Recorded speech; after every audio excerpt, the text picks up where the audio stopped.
What? Stuff grows in them. Stuff grows in them. And then you'd have to mow the roof. And they didn't have Snapper or John Deere. So they had to totally, take all the dirt off and redo it every single year. And that way they could, on really hot nights, go up and sleep on the roof. So technically, Harry and his buddies, if they were really desperate to get through, which they were, you could go up there and decide that Simon Bar-Jonah's roof was going to need fixing very soon. And there were, because people went up there, you had a ladder or you had a stairway going up to the roof. And I'm afraid of heights. Anybody else in here afraid of heights? How would you feel if you're on a pallet and you can't move, and your 4 friends have decided that you're climbing a ladder to the 2nd story? Guys, really? Really? I can't move my hands to cover my eyes. We can do this later. No, Harry. Hold still. This is going to be fine. I got my Menards rope. You're going to be cool. It's all right.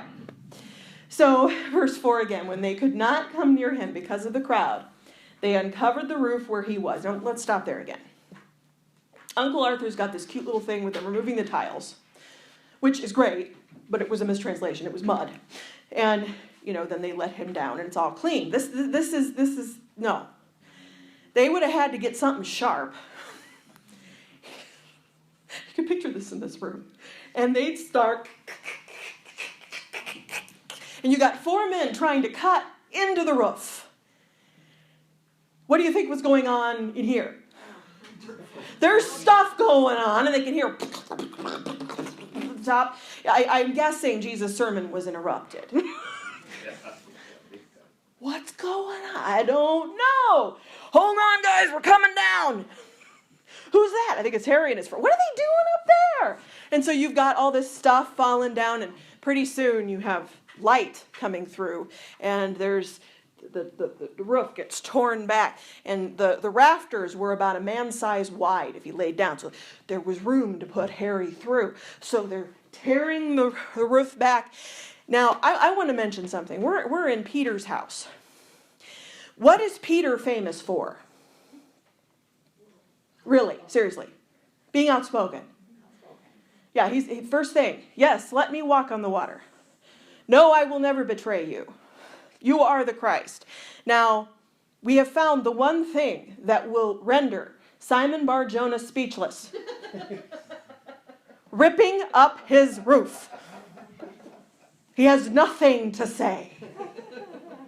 He's probably just standing there. You are fixing that later. Really.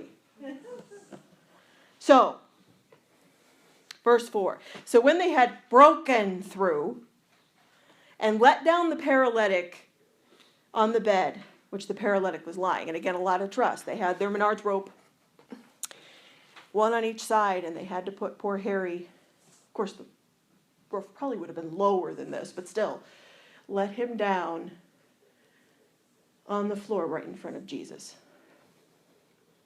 And by then, people would have got up and found room to move because of the flying debris.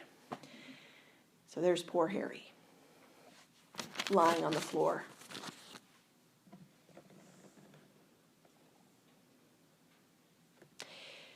Jesus never ignores someone who comes to him for help. And there are a lot of stories of people who go to great lengths to get Jesus' attention.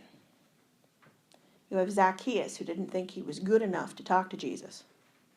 He's hiding in a sycamore tree. We all know the story. Did Jesus just walk by him? Wave? No. He walked up to him and he ended up going to his house. Mary Magdalene, who's waiting at the tomb after Jesus had already left, and Mrs. White said he was going to heaven at that point to meet the Father. He turned around, came back to talk to Mary.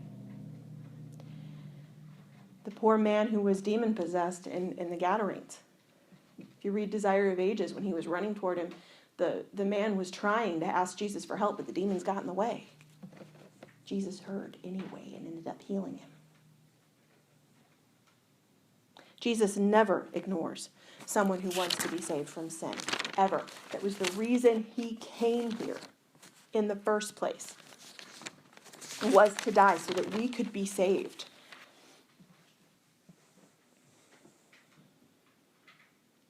Verse 5, when Jesus saw their faith,